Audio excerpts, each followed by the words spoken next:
They lied to you about who wore the crown first. They turned Kushite kings into background extras in their own movie. You've been watching pharaohs with beige skin and British accents like Africa was just a dusty backdrop for somebody else's glory. But let's talk real. Before Hollywood, before Cleopatra cosplay, before the eyeliner and the fake accents, there was Nubia, Kush, black as the Nile at midnight. The first crowns, forged in the south, on black skulls, on Nubian brows. They don't show you that. They crop the frame. They bleach the story. They turn the mothers and fathers of empire into mysterious dark neighbors at the bottom of the screen. You ever notice how every movie jumps straight to pyramids, like Egypt just spawned out of thin air with light-skinned gods and European noses? Like there was no older kingdom, no black power rising upriver, no Kushite bloodline teaching the North how to walk like a state. Listen, Egypt wasn't born at the top. Civilization flowed up from the south, from Nubian soil, from people who looked like your uncle, your brother, your reflection, and that's exactly why they had to bury it. Because if you knew the first pharaohs were Nubian, if you knew the blueprint for Egyptian greatness was drawn in deep melanin ink, you'd start asking dangerous questions. Who else did they erase? What else did they steal? And why are they so scared of you knowing that the roots of the Nile look just like you? Part 1. They lied to you about who sat on the throne first. They painted the pharaohs gold, but erased the melanin that came with that crown. You've seen the movies. Egypt on screen looks like a European costume party with a desert backdrop. Soft tans, loose curls, a little eyeliner, and somehow the Nile just happened to forget. It flows from the heart of Black Africa. Let's cut through the sandstorm before the wigs, before the whitewashing, before Hollywood tried to bleach the bloodline. Those crowns were resting on Nubian skulls, dark skin, broad noses, coiled hair, the kind of faces your aunties would recognize at a family reunion. They don't show you the statues with full lips and tight curls. They don't zoom in on the ancient paintings where the skin is painted rich brown and jet black. They crop the truth out of the frame, then tell you, this is history. No, this is edited history. This is colonized cinema. This is what happens when the descendants of raiders get to rewrite the story of the river they didn't build. Understand this. Kemet was not born in Europe's imagination. It rose from black soil, black genius, black hands stacking stone on stone under a black sun. The first crowns were not designed for pale foreheads. They were forged for Nubian kings and queens whose melanin matched the mud of the Nile itself. You feel that itch in your spirit? That little burn that says, something's off? That's your ancestors tugging your sleeve, whispering, they buried us in the footnotes, child. Go dig. So let's do it. Let's walk past the movie posters and the museum gift shops. Let's step over the lies like broken pottery in the sand, because once you see who the first pharaohs really were, you'll understand why they worked so hard to erase those faces from your memory. Part 2. They keep selling you this Europe in the desert fantasy. Blue-eyed pharaohs, suntanned Romans in eyeliner, Cleopatra looking like she just stepped off a Paris runway. They turned Kemet into a costume party, turned Nubia into a footnote. But let's get something straight. Before there was Egypt on your movie screen, there was Ta-Seti. There was Nubia. There was the South, the Black South. Europe likes to pretend Africa was late to the party. Primitive, tribal, behind. That's the script they handed you, but while Europe was still arguing with fire and figuring out how not to freeze through winter, Africans were already stacking stone into eternity, carving gods out of granite, measuring the stars with naked eyes and divine patience. While Europe was still whispering to caves, Africa was talking to the cosmos. See, the first crown didn't sit on some pale forehead. The first pharaohs rose up from Nubian soil, skin-kissed by the same sun that paints the Nile gold at dusk. They weren't extras in someone else's movie. They were the directors of time. Ta-Seti, land of the bow, oldest known kingdom in the Nile Valley, older than the Egypt on your postcards, older than the Greece they worship in textbooks. But you won't see that on Netflix. You won't see Nubian kings with woolly crowns, Nubian queens with skin like midnight silk, walking through temples Europe now claims like souvenirs. No, they gave you eyeliner on Europeans and called it history. They airbrushed the melanin out of the Nile. They dimmed the light on the south. They buried the word Nubia under sand and silence. Because if you trace the Nile back to its source, you trace power back to blackness. Understand the game. If Africa is the root, Europe can't pretend to be the tree. So they flipped the story, made Africa the follower, made Europe the inventor, turned the oldest mother on earth into a babysitter for Western civilization. But the stones don't lie. The graves don't lie. The crowns, the pottery, the language, the bloodlines, they all point south, to Nubia, to Kush, to the black kingdoms that taught the north how to be Egyptian before Egypt even had a name. They don't want you to know that the first pharaohs looked like your uncle, your brother, that dark-skinned elder with the quiet thunder in his eyes. They don't want you to see yourself when you look at those thrones, because once you do, the whole European fairy tale starts to crack. The marble statues lose their magic. The civilized versus savage story falls apart like cheap plaster in the rain. Europe built museums. Africa built worlds. Europe collects artifacts. Africa produced the blueprint. And those first pharaohs, they weren't guests in someone else's civilization. They were the landlords of time, the architects of order, the Nubian kings and queens who stood up and said, "We are the law. We are Ma'at. We are the balance." So when Hollywood hands you that washed-out desert mirage, remember, the Nile doesn't flow from Europe down to Africa. It flows from deep black soil northward to the Mediterranean. Civilization followed that same direction, from Nubia to Kemet, from blackness to brilliance, from forgotten to forbidden. And that's why they had to bury it. Not because it wasn't true, but because it was too true. Now that you know where the crown was born, let's walk deeper. Let's step into the time before the pyramids, before the Greek philosophers, before the Roman emperors, back when the only ones wearing crowns on the Nile were Nubian. Part 2. Because if Europe is the cradle of civilization, why does all its history fit in a museum gift shop? Let's talk contrast. Let's talk receipts. Europe was still arguing over fire when Nubia was mapping the stars. They were painting caves, we were painting temples. They were praying for sun, we were measuring its shadow to track time, seasons, destiny. They were building huts out of fear of the night. We were raising stone giants that stared the night down. Understand this. Before Egypt became a costume, before Hollywood put Cleopatra in the tanning bed, before the textbooks turned gods into myths and black kings into mysterious tribes, there was Kush, there was Ta-Seti, there was the Black South feeding the North its genius. Those first crowns, Nubian. Those first royal graves, Nubian.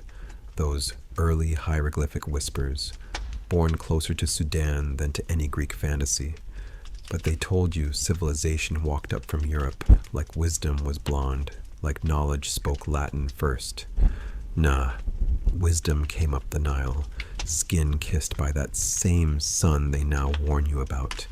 They built castles after we built kingdoms. They drew borders after we drew constellations. They sailed to discover lands we had already mapped in our spirits. Europe gave the world gunpowder and greed. Africa gave the world calendar and creed. They perfected the sword. We perfected the science of the soul. And still, when they film the Nile, they drain the melanin from the river. They bleach the banks. They cast the pharaoh as a lost cousin of Rome, like the desert sun would spare that skin for 3,000 years. Ask yourself, why is a black Christ controversial, but a white Tutankhamun creative license? Why is a Nubian pharaoh revisionist, but a European Egypt classic cinema? Because if you trace the crown back to Nubia, you trace genius back to blackness. If you admit the first pharaohs were your complexion, you gotta admit the first architects, first astronomers, first high priests of mathematics and medicine looked like your uncles and aunties. And that breaks the spell. It shatters the lie that Africa was just drums and dust until a ship showed up. It exposes the truth. Europe didn't bring civilization to Africa. It met civilization in Africa and tried to chain it, rename it, ship it, and sell it back to you with the barcode of Western progress. They want you thinking you're late to the party when in reality you built the house, lit the fire, set the table, then got written out the script. So when you see those movies, those alabaster pharaohs with British accents, remember, that's not history. That's theft with a budget. That's propaganda in 4K. That's make Africa small again with better lighting. But the river remembers. The stones remember. The old songs remember. And deep down, so do you. Because when you walk, something in your bones moves like a drumline from Kush. When you think, your mind bends time like the Nile bends desert. When you dream, your spirit travels like a caravan between what was and what will be. They're scared of that, scared of you standing in the mirror and seeing not descendant of slaves, but heir of pharaohs, not third world, but first light, not developing, but original blueprint. Europe writes sequels, Africa wrote the opening scene, and the credits, they tried to roll them on you early. But you're still here, and now the truth is rolling back. You ready for the next revelation? Skride has split part 3. Europe was still arguing with the cold, wrestling with fire, trying to figure out how not to freeze, to erased in the dark. While Africa was already doing architecture with the stars. Europe was in the forest chasing animals with sticks, calling whatever they didn't understand magic, witchcraft, pagan. Meanwhile, on the Nile, black hands were measuring the flood like a calendar, reading the river like scripture, turning mud into cities and starlight into mathematics. Understand this. When Europe was still guessing, Africa was already remembering. They teach you about classical civilization like it started in Athens, like wisdom woke up one day in a white marble robe speaking Greek. But long before Socrates asked its question, Nubian priests were speaking in equations, engineers of spirit and stone, aligning temples with the sun so precise NASA would blush. Before Caesar marched, before Plato wrote, before Europe even knew how to spell empire, Nubia and Kemet were already running dynasties, signing treaties, building alliances, crowning kings and queens with rituals older than Europe's memory. They'll show you Europe as the center of the world, as if history is a wheel and Greece and Rome are the hub. But hear me, before there was a West, there was the Nile. Before there was Europe, there was Kush. Before there was civilization in their textbooks, there was black genius in the desert, planting flags in time. Hollywood will put a white face on your mother and tell you she gave birth to you. They'll cast blondes as pharaohs, blue eyes under golden crowns, and call it creative direction. No, the first crowns on the Nile sat on Nubian skulls. Broad noses, full lips, skin kissed by the same sun that still burns over Sudan, Ethiopia, South Sudan, Uganda, Congo. Europe was drawing stickmen on cave walls. Africa was writing cosmic contracts in stone. Europe was praying the winter would end. Africa was calculating the solstice. Europe was surviving. Africa was designing. They flipped the script now, like Africa was late to the party, like we showed up in chains instead of with blueprints. But the truth, by the time Europe learned to say civilized without choking on the word, Nubian bloodlines had already worn the double crown, already shaped the throne that Egypt would later sit on. The Nile didn't start in Cairo. It didn't start with Cleopatra. It didn't start with some British narrator speaking over pyramids in a documentary. The Nile story starts black, deep black, South black, Nubian black, and everything else is remix. So when they talk about Western civilization like it's the father of the world, remember, the father's father and his father before him were standing on African soil watching the sun rise over Nubia. Long before Europe even knew what a horizon was, you've been taught to look north for greatness. I'm telling you, turn around, face the source, face the south, face Nubia, because the first time a human being put on a crown and the earth itself seemed to bow, it wasn't in London, Paris, Rome, or Athens. It was on black skin under a Nubian sun, with the Nile clapping in the background like a drumline for destiny. Part 3. Lean in. This is where the story flips. They told you Egypt was some Middle Eastern mystery, floating above Africa like it ain't got a mother. They carved Africa out the frame, then sold you the leftovers as world history. But let's rewind the tape. Before the Greeks showed up with their notebooks, before Rome started stealing gods and renaming them, before Europe even knew how to bathe regular, up the river, where the Nile is still young and wild, there was Nubia, Kush, Ta-Seti, black soil, black skin, black crowns. The first crowns didn't sit on pale foreheads. They sat on heads the color of rich earth after rain, broad noses, full lips, coiled hair wrapped in gold, the kind of faces your aunties still carry. Those early pharaohs, they weren't Egyptian the way Hollywood paints them.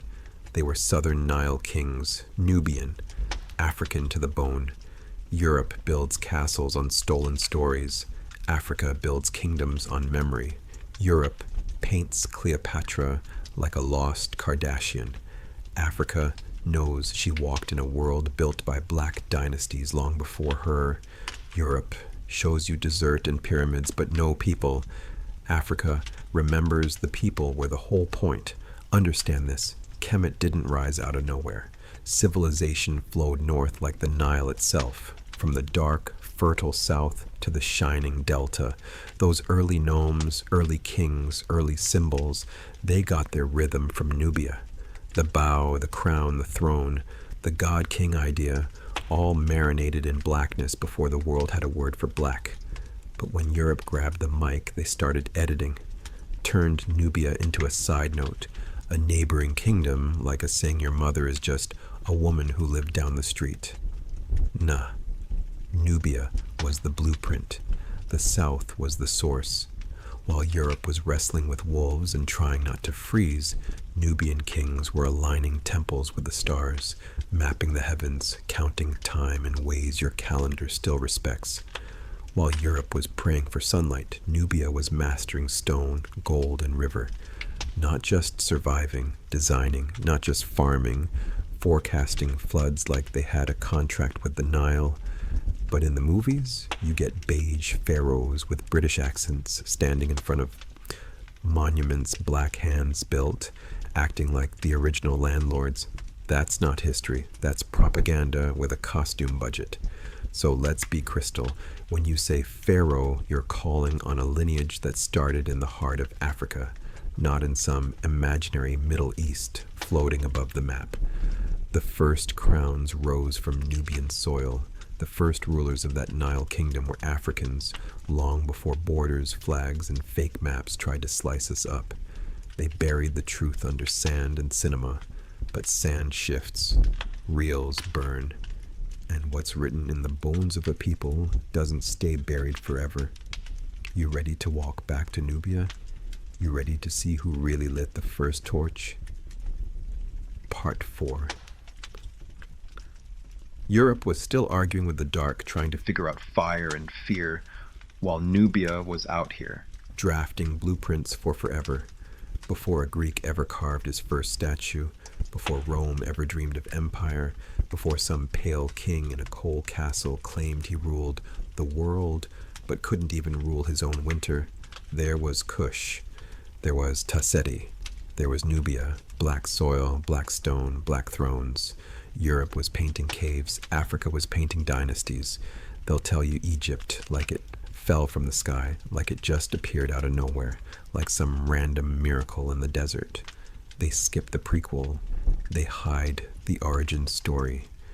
Because if you follow that Nile upstream, if you walk against the current of their schoolbook lies, you don't end up in Paris, you don't land in London, you don't stumble into Athens, you end up in Nubia, you end up in the South, you end up in the cradle they keep trying to pretend never rocked the world. Hollywood will frame it like white robes, olive skin, British accents in the desert, as if the sun itself ain't offended. But the first crowns, they sat on skulls carved from midnight, cheekbones cut like obsidian, melanin so rich the horizon took notes. Europe was still whispering to its gods, begging for survival, while Nubian kings and queens were negotiating with the cosmos, aligning temples with starlight, locking mathematics into stone so tight you still can't crack the code without saying damn. They'll show you Vikings on boats, but not the Nubians controlling the Nile. They'll show you Caesar in a laurel wreath, but not the black pharaohs whose very shadow made generals tremble. Understand this. What they call Egyptian civilization is Africa in her gold jewelry, Africa in her royal outfit, Africa stepping out the house after Nubia did her hair. You can't talk pyramids without talking about the hands that first learned to stack stone toward heaven. You can't talk pharaohs without tracing the bloodline back past their borders, back past their comfort, back into the blackness they fear to name. While Europe was still a rumor, Africa was already a memory in the making. While they were just surviving, we were scripting eternity. And that's why they rewrite it. That's why they bleach it. That's why every movie looks like the sun took a day off. Because if they ever showed it true, if they ever let that screen go full melanin, if they ever cast Nubia in her rightful role, a whole generation would sit up in the dark and whisper, "Wait, that looks like me." And the moment you recognize your reflection in the throne, you stop bowing to borrowed gods. You stop begging for a seat at their table and remember, your people built tables out of mountains, then invited the stars to dinner. Part 4. Then let's start with a lie, because that's what shaped your screen.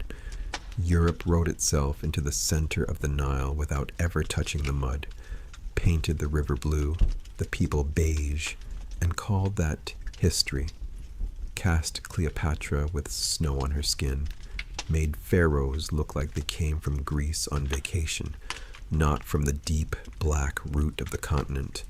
Hollywood turned Africa into a backdrop, a hot filter on a camera, some dusty exotic where white heroes go to find themselves.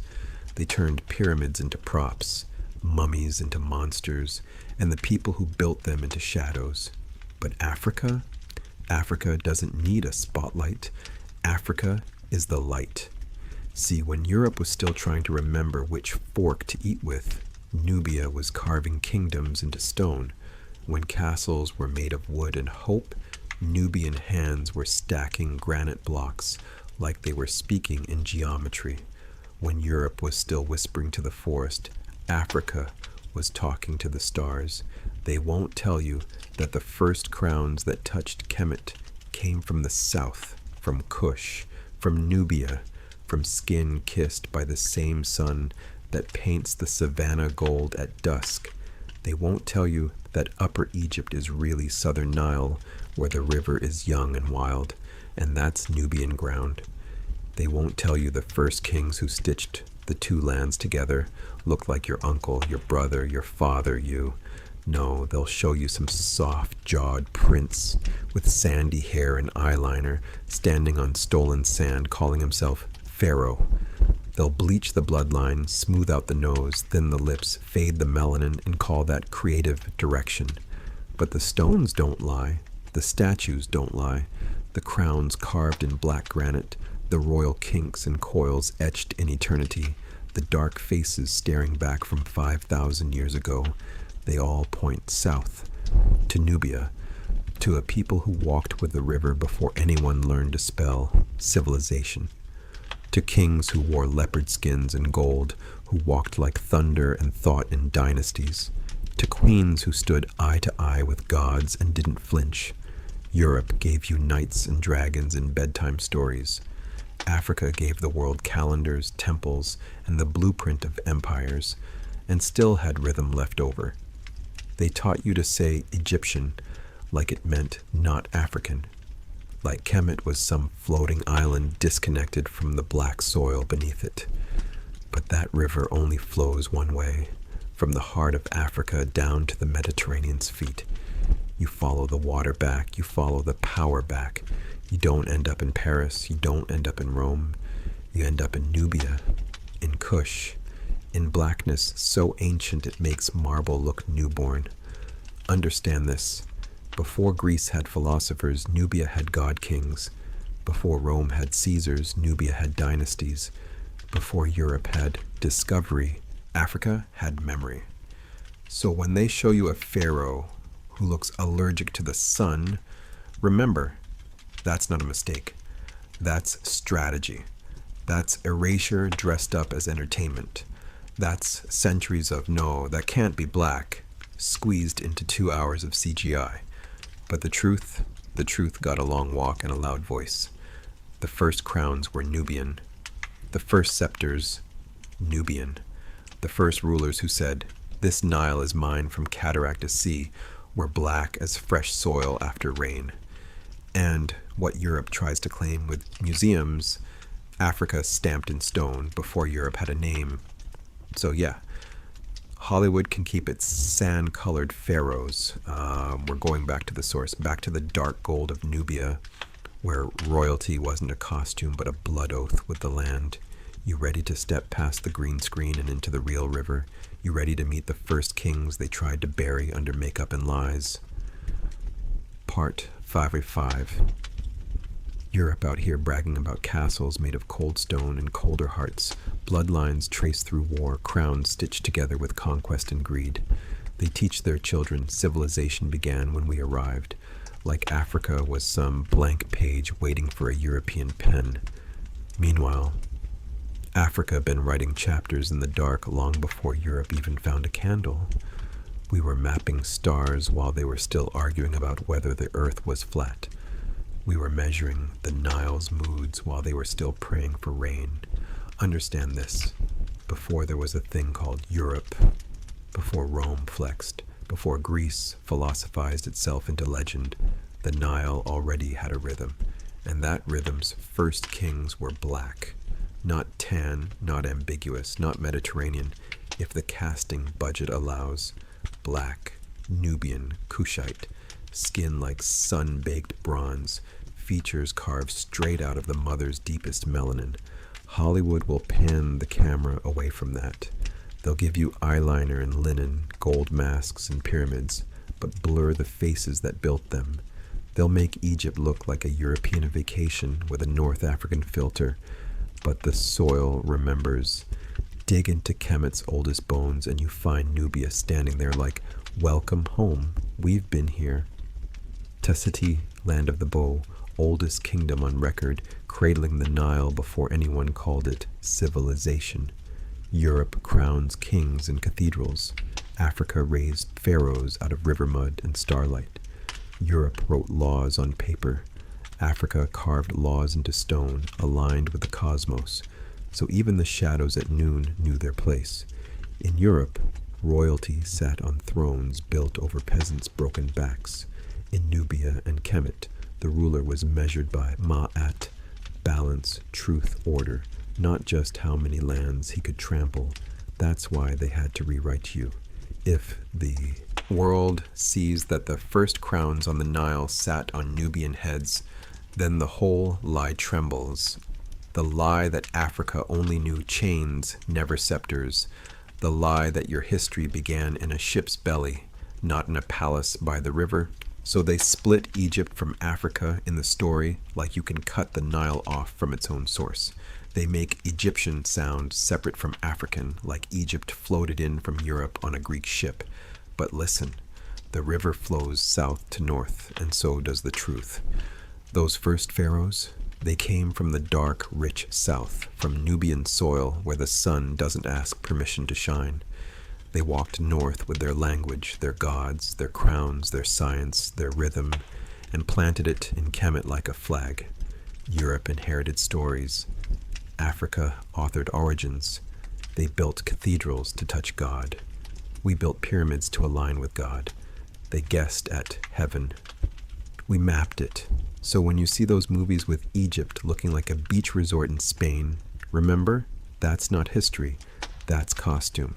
That's makeup on a stolen face. The real script is older than their studios, older than their empires, older than their language. And it says, before Europe even knew its own name, black kings were already signing theirs in stone, in Nubian ink, on Egypt's skin. You are not a footnote in their story. They are a late chapter in yours. Part 5. Picture this. Europe was still arguing with the cold, wrestling with the dark, building fires just to remember what the sun felt like. Meanwhile, down in Nubia, the sun was signing contracts on brown skin, inking royalty into melanin, crowning foreheads with light. Europe had caves, Africa had kingdoms. Europe was drawing stickmen on stone. Africa was carving gods into granite, etching blueprints for eternity. They tell you civilization started in Greece, like Africa was just background music, some drumbeat in the distance. Nah. By the time Europe learned to say philosophy, Nubia had already built thrones, temples, tax systems, trade routes, and a calendar that could clap back at the stars. Understand this. Before Egypt became a brand, before Hollywood turned Kemet into a costume party, there was Ta-Seti, there was Kush, there was Nubia, black as midnight oil, sharp as a desert blade. The first crowns, they weren't born in some pale marble hallway in Rome. They rose up from black soil along the Nile's first heartbeat, where Nubian kings and queens didn't just wear gold. They walked like it, talked like it, moved like they were carved from the same stone they buried their enemies under. Europe was still guessing at the weather. Africa was telling the Nile when to rise. Europe was praying to the sky for answers. Africa was aligning pyramids, Are with Orion, talking to the cosmos like old friends. But when the movie cameras rolled, who did they put on the throne? Not the dark faces that birthed the blueprint, not the Nubian jawlines that cut history into shape. They powdered the truth, bleached the bloodline, turned the first pharaohs into fashion accessories for actors who never felt that sun-burned destiny into their skin. They'll show you Cleopatra on repeat, but skip right past the Nubian dynasties that marched north, like run us our respect. Taharka, Pianki, the black pharaohs who didn't just rule Egypt.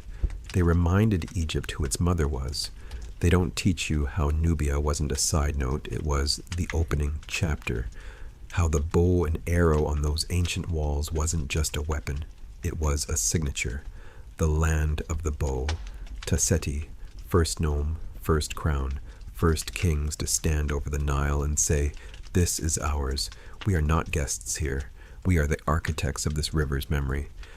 While Europe was still naming its shadows, Africa was naming stars, naming seasons, naming gods that still echo in your grandma's prayers. So when they talk Pharaoh and your mind jumps to some washed-out movie scene, you've already been robbed. Because the first time that crown kissed a forehead, it was Nubian. It was black. It was deep South Nile, not some airbrushed, sand-colored fantasy. They erased the melanin, but they couldn't erase the math. They buried the faces, but the bones still testify. The statues still lean forward like, say my shade, say my origin, say my name right. Europe inherited the story. Africa authored it. They got museums, we got memory. They got artifacts, we got ancestry. And that's what they're afraid of.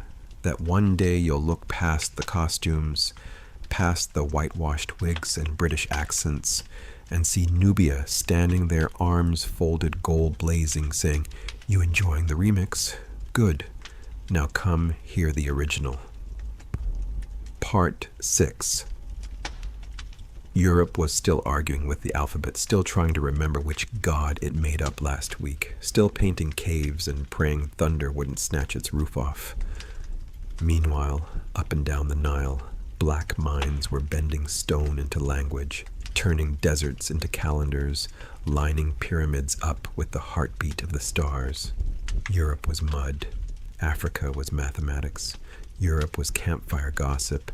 Africa was libraries carved in limestone, temples tuned like instruments, each column a drumbeat of geometry and divinity. Don't let the movies lie to you. They bleach the screen, then bleach the memory. They hand you Cleopatra on repeat, but won't whisper a word about the Kushite kings who walked into Egypt like, "Move! This is family business." 25th Dynasty. Nubian crowns. Black. Pharaohs from the south coming back to sit on a throne their ancestors built long before Greece could spell philosophy, long before Rome could spell empire. Europe was still practicing empire in the mirror. Africa had already retired one. They tell you civilization rose in the Mediterranean like Africa was just background scenery, a hot backdrop for white heroes. Nah. Civilization was already doing encore performances in the Nile Valley while Europe was still learning to wash regularly. Understand the order of things. Before Western civilization had a compass, black sailors were reading the sky like scripture. Before classics had a name, black scribes were writing eternity on papyrus. Before Europe drew borders on maps, Africa drew constellations on ceilings. And those first crowns, they sat on Nubian heads, broad noses, full lips, coils of hair the sun respected, skin kissed so deep by Ra that even the statues remember. But when Hollywood shows you Egypt, it swaps melanin for marble, turns the Nile into a European river like the sun forgot where it rises. They push Africa out of Africa, then tell you to be grateful for a cameo. No. Before Europe had a renaissance, Africa had a routine. Building, calculating, observing, aligning temples with solstices, aligning law with ma'at, aligning kings with responsibility to something higher than gold. Europe was busy inventing race. Africa was busy inventing clocks. Europe was busy writing myths about gods who looked like them. Africa was busy mapping the gods in the movement of planets, the flooding of rivers, the balance of justice. So when you hear Pharaoh, don't picture a tanned European in eyeliner. Picture a Nubian king whose skin matched the soil, whose blood matched the river, whose ancestors carved blueprints into bedrock. They will tell you Egypt was Middle Eastern, like Africa is just a direction, not a mother. But the Nile don't lie. It flows from the heart of black land to the mouth of black genius, and the first to crown that genius, to shape that crown, to raise that double cobra on their brow, Nubians. Black as fresh coffee, deep as old wisdom, standing at the dawn of history like, we are the architects of tomorrow. Europe was still a rumor. Africa was already a record. So don't you ever shrink yourself to fit inside their edited version. When they roll the credits and your name is missing, remember, the movie is wrong, the memory is not. Part 7.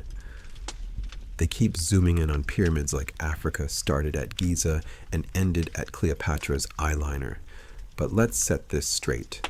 Before there was an Egypt, before Greek tongues twisted KMT into Egyptos, before Hollywood cast tanned Europeans as desert royalty, there was Nubia.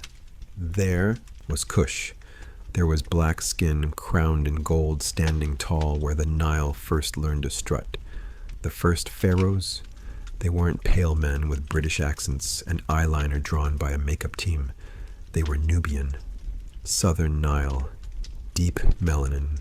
Broad noses that carved shadows in the sun, lips that spoke languages older than Rome's first brick, older than Zeus's first lie. See, Europe loves to start the story where Africa was already in the sequel.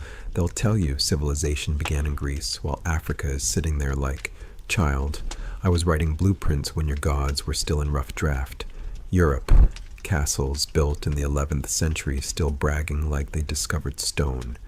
Africa, pyramids so old they were ancient to the ancient Egyptians. Obelisks carved with math so precise NASA still blushes when they run the numbers. Europe, philosophers arguing if the soul exists. Africa, priests in Nubia charting the stars. Pharaohs in KMT aligning temples with Orion like they had the universe on speed dial. But when Hollywood shows you Egypt, they bleach the beginning. They drag the Nile north and pretend the source never mattered.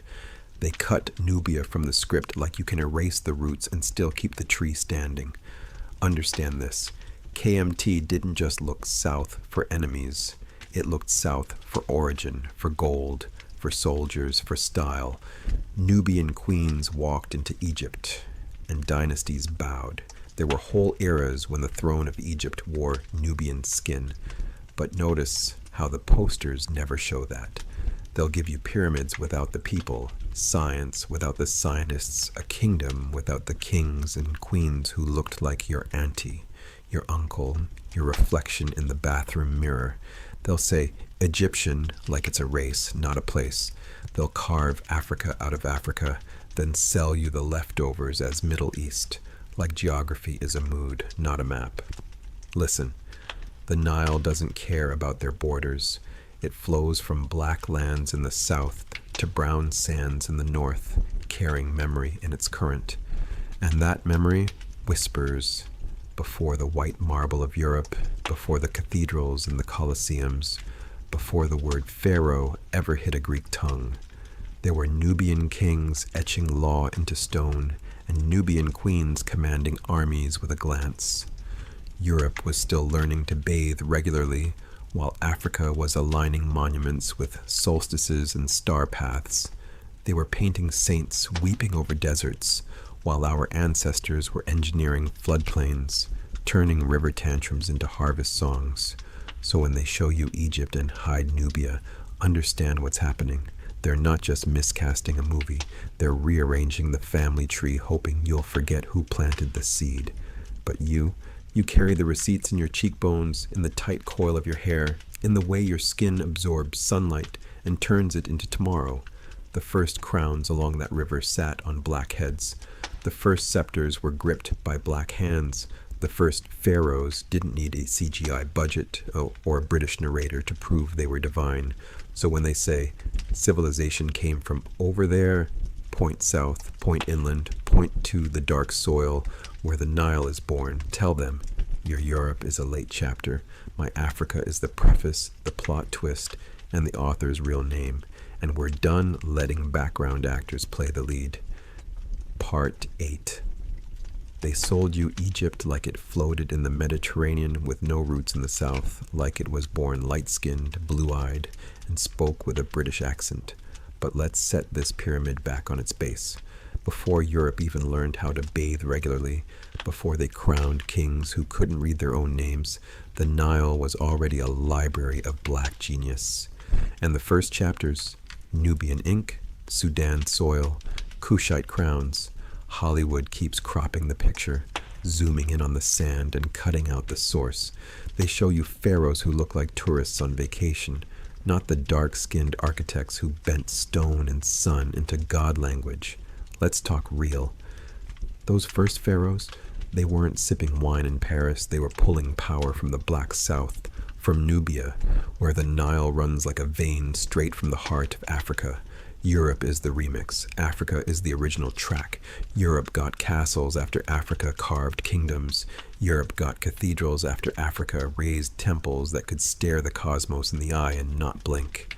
They call it ancient Egypt, like it's separate from Africa, like it floated off the continent and docked in Greece. Nah, Egypt is Africa's eyeliner. Nubia is Africa's bone structure. Kush is the spine. You remove Nubia from Egypt, you don't get civilization, you get sand and confusion. But they had to blur the roots, because if you follow that Nile upstream, you run straight into blackness so undeniable it erases the lie at the door. They needed you to think black folks just showed up in history as slaves, sidekicks, and background noise. So they buried the Nubian pharaohs under white marble statues and museum lighting. They'll tell you Egypt was Mediterranean. We'll tell you Mediterranean was a student sitting in Africa's front row. They'll say civilization began in the Fertile Crescent. We'll say that crescent was just a reflection of Africa's full moon. Understand this. Before Europe painted saints on ceilings, Africa painted mathematics on stone. Before Europe mapped the world, Africa mapped the stars.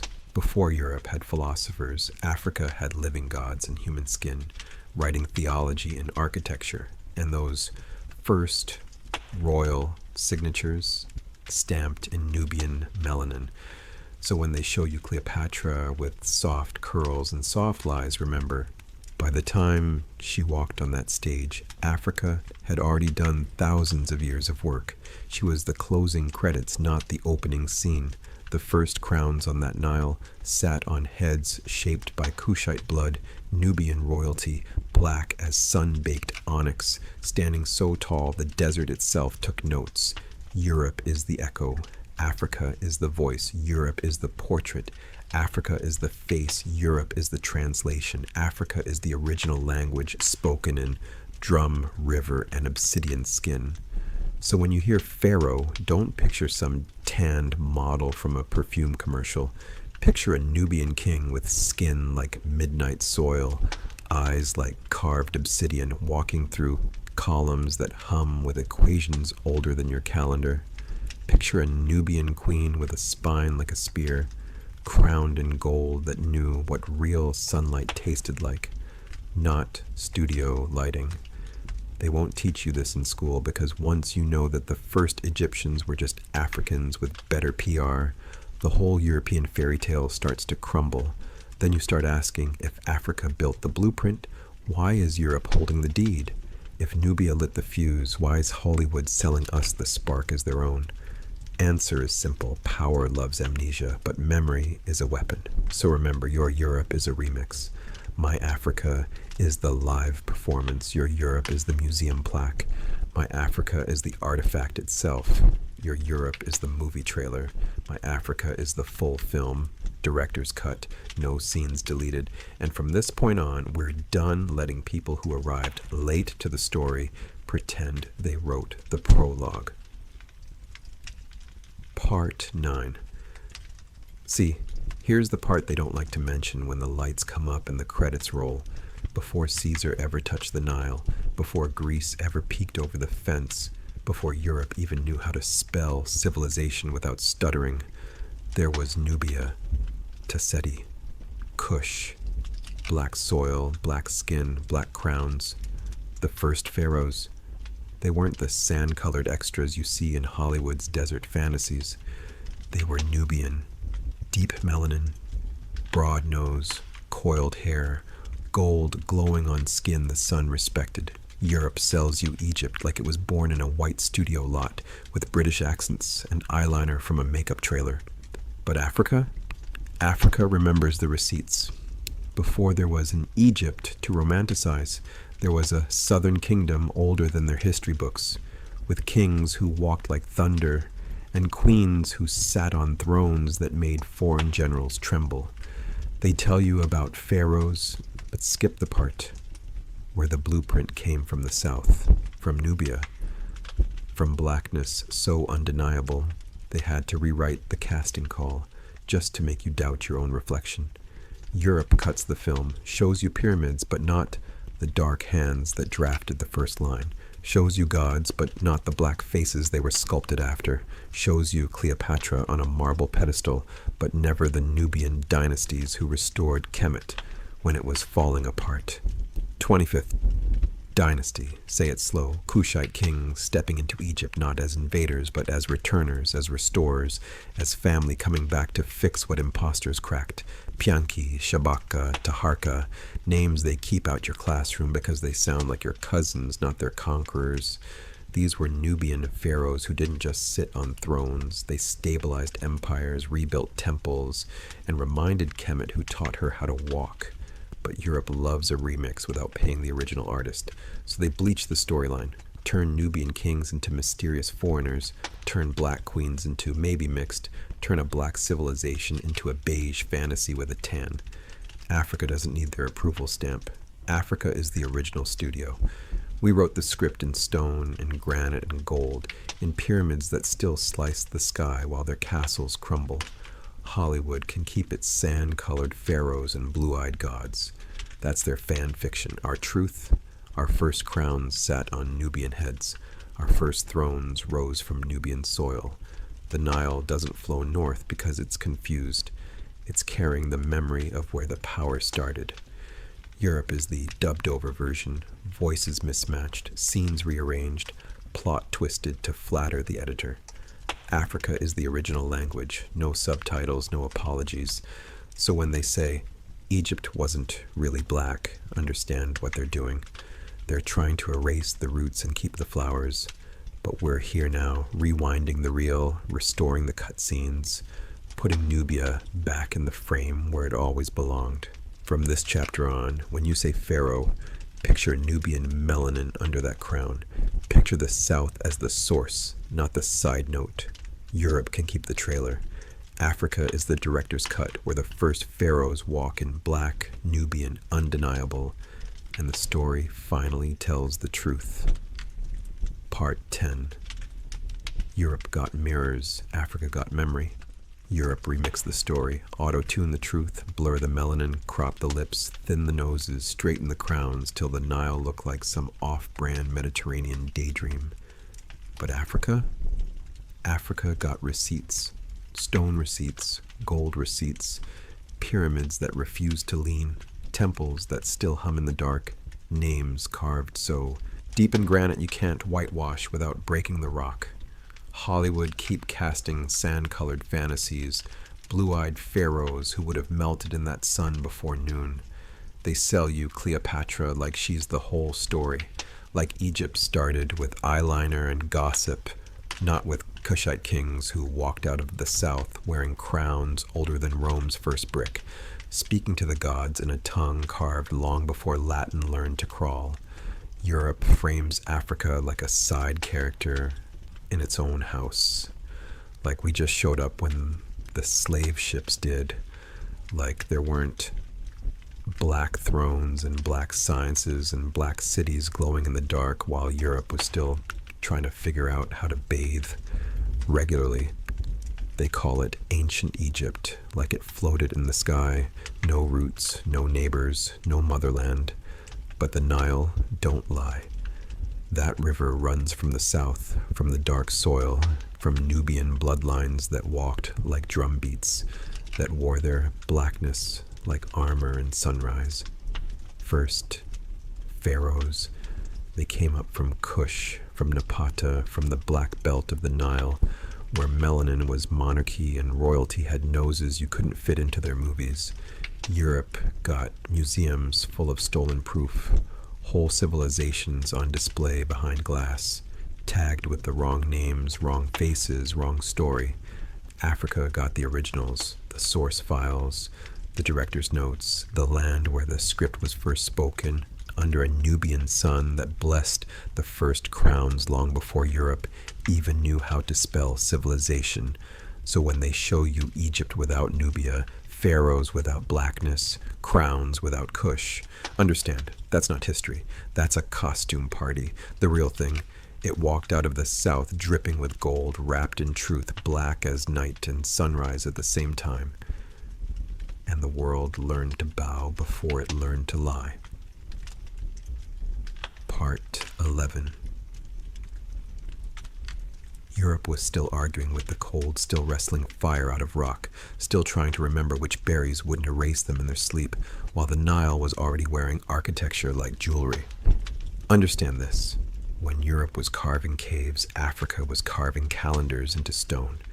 When they were praying the sun would come back in spring, we were measuring its shadow to the exact finger width, building temples that line up with the stars like they had an appointment. They had folklore. We had formulas. They had forests full of fear, witch tales, and men who jumped at thunder. We had physicians in white linen opening bodies with steady hands, writing down symptoms, naming organs, mapping veins, while the rest of the world still thought sickness was a demon you could scare off with a drum. Don't get it twisted.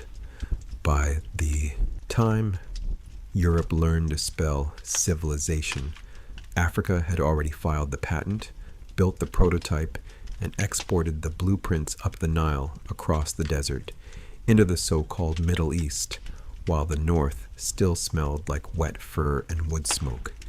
They brag about Greek philosophy. Ask them where Greece got its homework checked. Those statues they polish in museums.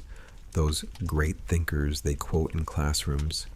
Half of them studied at the feet of black priests in temples Europeans now call ruins because they can't admit they're looking at their teacher's house. See, Europe sells you this story where Africa is the background, a blur behind Cleopatra's eyeliner.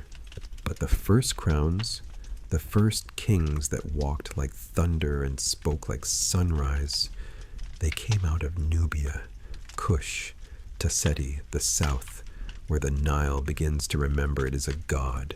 That's where the first pharaohs learned how to hold a kingdom in one hand and a calendar in the other. Not pale faces under paper crowns, not Hollywood's sand-colored extras with spray-on tans and British accents. No, deep melanin, wide noses built to breathe desert storms, coiled hair that caught the sun and threw it back, bodies carved like they were chiseled out of onyx and intention. Europe was still guessing. Africa was already documenting.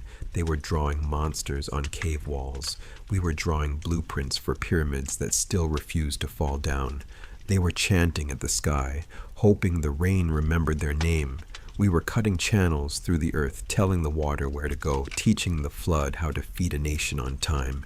So when they show you pharaohs who look like tourists on a summer vacation, understand, that's not history. That's witness protection for a stolen legacy. Because if they ever admit those first crowns were Nubian, that the root of Egypt is black, southern, unapologetic, then the whole lie starts to crack. Then your child starts asking, if Africa built this, what else did we build? What else did they bury? And that right there is what the West fears most.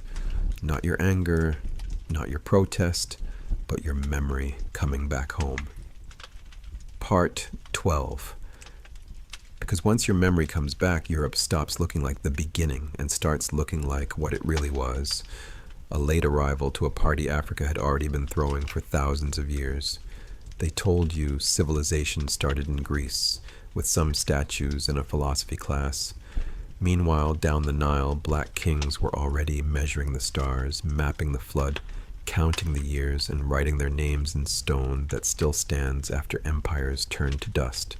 Europe was still arguing with the dark, still praying for the sun to come back, still trying to survive winter without erasing each other over bread, while Nubia was rocking gold crowns, running trade routes, building temples aligned to constellations they named before Europe could even spell constellation. They sold you Egypt like it was some separate planet floating above Africa, with sand-colored actors and British accents, as if the Nile didn't start deep in black soil, as if the first crowns didn't sit on Nubian heads, as if the word Pharaoh didn't first echo from throats the color of midnight. Understand this. Before Europe had kings, Africa had god-kings. Before Europe drew borders, Africa drew blueprints. Before Europe wrote myths, Africa wrote history in granite and sealed it with starlight. They show you Rome's columns, we show you Karnak's forest of stone. They brag about castles, we point to pyramids that line up with Orion like a secret handshake with the universe. They talk about Renaissance like it's rebirth. Rebirth from what? From a darkness they walked into, while Africa was already glowing, already schooling the world in silence. The first pharaohs were Nubian, black as the river mud that birthed the grain, black as the night sky that birthed the calendar, black as the ancestors that keep trying to bleach out of your imagination. Hollywood will cast anyone but you to play you. They'll turn your grandfathers into tanned Europeans, your grandmothers into olive-toned extras, because if your child ever sees a pharaoh with their own reflection in his face, the spell breaks. Because then your child realizes Europe didn't discover Africa. It invaded the archive. It didn't bring civilization. It tried to steal the receipts. They renamed Kush Nubia, then pretended it was a side note. They downplayed Ta-Seti, the first nome, the first district of Kemet, like it wasn't the black root of the whole tree. They turned Nubian into an aesthetic, a compliment for dark beauty, but never told you Nubian meant empire. Nubian meant dynasty. Nubian meant we wore the crown first. So when you see those movies with pale pharaohs and accents from London, understand that's not history, that's witness protection. They're hiding the original faces behind makeup and myth, because truth with melanin is dangerous to a system built on lies with subtitles. Europe sells you white marble as the peak of art. Africa carved faces into cliffs, painted tombs with stories, and engineered stone so precise you still can't slide a razor blade between the blocks. Europe builds cathedrals to touch God. Africa built pyramids that speak to the cosmos. Europe prayed upward. Africa aligned inward, with earth, with sky, with the breath of Rai and the silence of the Duat. And all this time, they've been telling you Africa was late, behind, developing. No, Africa was the blueprint. Europe was the remix. And Hollywood is the cover band that forgot to credit the original artist. So when we say the first pharaohs were Nubian, we're not arguing over trivia. We're returning stolen property. We're putting the crown back on the right head. We're turning the camera so the world finally sees what the desert already knows. That before there was Western history, there was African memory. Before there was the West, there was the Nile. Before there was classical, there was Kush. And once your child understands that, once they see themselves not as an afterthought but as the opening chapter, you can't sell them inferiority anymore. You can't market them erasure as entertainment. You can't bury their greatness under someone else's costume, because then they'll look at the screen and say, nice movie, wrong pharaoh.